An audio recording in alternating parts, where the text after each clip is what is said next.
man who's left the field for South Africa and been replaced by Rudolf Strauly. Tactically, that's a good move. Strauly used to the number 8 position, a pair of fresh legs for his country. And both teams then, having had men having left the field, the All Blacks 4, South Africa 3. That's Ruben Creer. And this is Joel Stransky. First man for South Africa is Hannes Strydom, but the All Blacks control well. Joubert catches in his 22. It's no bother for him because he'll want to chase the All Blacks right back. A massive punt from him.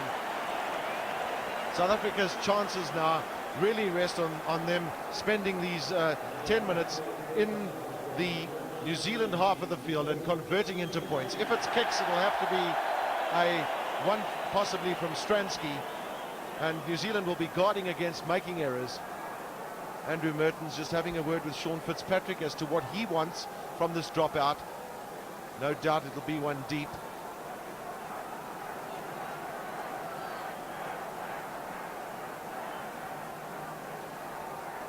Well, there's a change of tactics on New Zealand's side. It's deep enough, but it's up there for his forwards.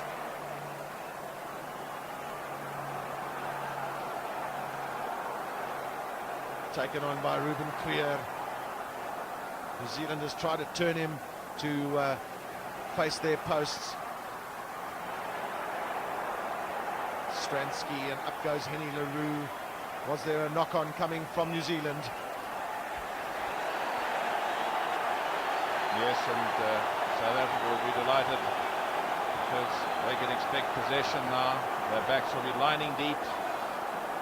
All Blacks lining absolutely shallow, and it'll be attacking skills against tremendous defence.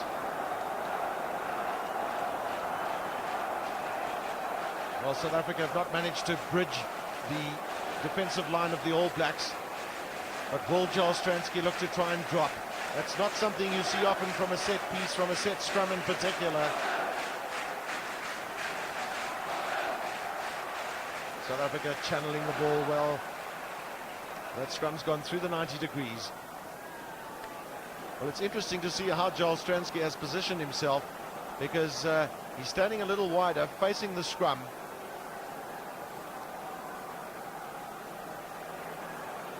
Van der Westhuizen, and Stransky looks for the drop. Has he got it? Yes, it's over. Stransky's drop number 2 in the match, and South Africa are in the lead. 15 points to 12. Just 7 minutes of play left, and these will be the longest 7 minutes that those 15 players and these 62,000 people. And look at this again. Stransky under pressure from Mertens, and he gets his kick in. Beautiful, stylish kick, head down, follow through. And he is delighted. All the Springboks' arms went up in delight, but it's not over yet. Expect a surge from New Zealand. Long pass out from Jones. Mertens again. Little bunts. Ellis on the outside. Great play there by Mark Ellis in reading the game, but he can't take. Well, South Africa will have the put in at the scrum. 7 nail-biting minutes left. 3 points the difference, and New Zealand, there's a stoppage for Walter Little, who went down quite heavily. The rugby's been great. It's been a feast. The weather's played along.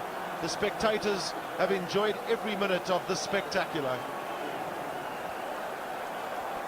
There's the man who's contributed all the points for the Springboks today, and there's even tension up in the VIP box.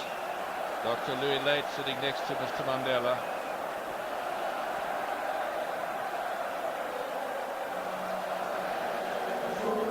Well, all the players will relish these stoppages in terms of getting their 3rd or 4th or 5th win, whatever you want to call it, because it's been a long day for all of them. He's been one of the heroes for New Zealand today, Walter Little. Is he going to leave the field? But he's not looking comfortable. As though he wants to stay on, but the doctor's suggesting he should leave. Of course, under circumstances like that, the referee can actually order him off under Law 3, which is number of players. If the doctor says it would be bad for his health to carry on. The referee says he must go off, and then of course he can be replaced. Well, Little shrugs off the advice of the doctor. He wants to be part of the finish of this match. Joubert.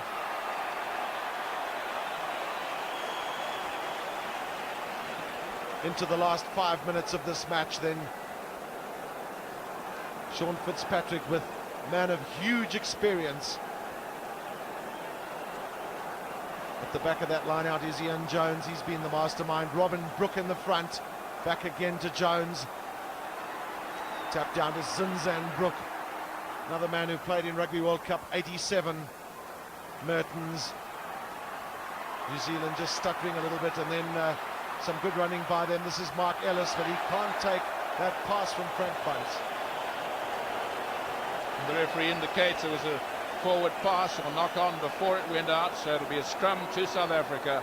And of course, in these circumstances, possession is 9 points of the law, and it's so important in rugby football to get it at this stage. Francois Pienaar on the open side flank for South Africa says, don't make mistakes, chaps. The same message will be coming from Sean Fitzpatrick. Stransky, long kick down. Now Osborne, he's run so much in this match. Will he open up again? Great running by Osborne. Zinzan Brook now for the big man Lomu, he can't take. Wasn't a knock-on from him, and Josh Kronfeld, who's been rather quiet in the match for the All Blacks.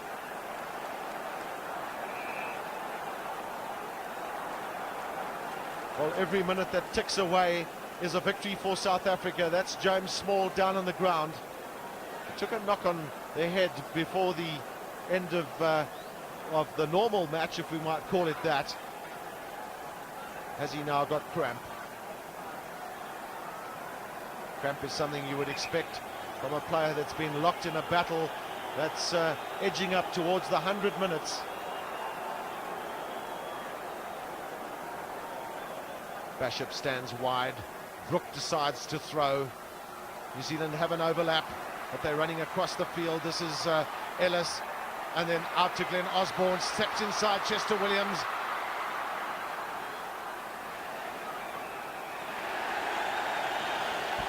Well, that's real seven-a-side stuff, and the referee says there was obstruction there, and a penalty to South Africa. And on my stopwatch, we've had 7 minutes and 20 seconds of the 10. Well, Brendan Fenter's replacement is surging along the touchline, wanting to replace James Small, who's man down on the far side. Problem is that the doctor's going to have to get across the field and give the indication and the message for Brendan Fenter to come onto the field. James Small will take no further part in this match.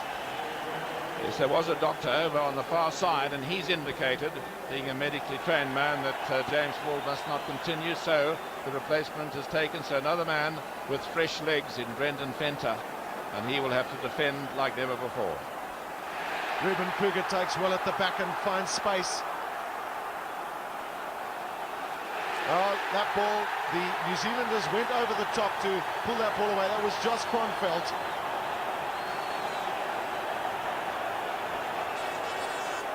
Referee does well to step in quickly to stop any eruption there. The All Blacks will be hugely disappointed by the fact that a penalty's been given against them, but it was the correct decision as they played the ball on the wrong side of that ruck.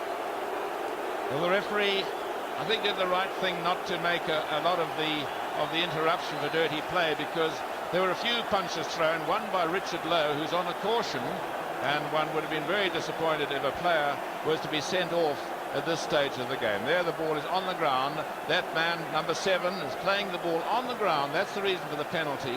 And then a little bit of irritable stuff happened after that. And now Stransky with a kick that will take a little time.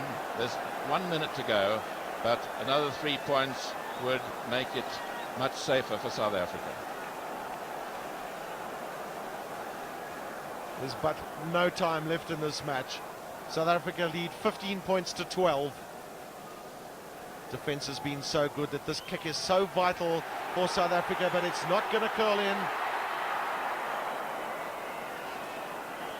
Well, the drama continues here at Ellis Park. New Zealand know that this might well be their last chance. Bishop taking his time. Decides with a short one. New Zealand want to keep possession, keep the ball in hand. Walter Little is swamped by South Africans. Good play that by Brendan Fenter. Well, South Africa have the put in, and importantly for them, they will want to control this scrum. If they can keep possession and, if necessary, play it out wide, they will not want to make any mistakes. Is this the last scrum of the match?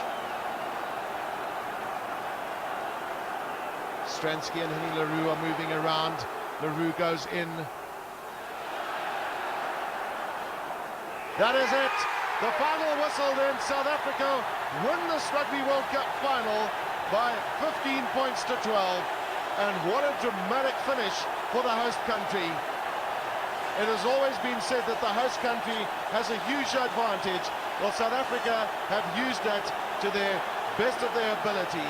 And an absolutely dramatic finish. Just look at those men out there in the middle.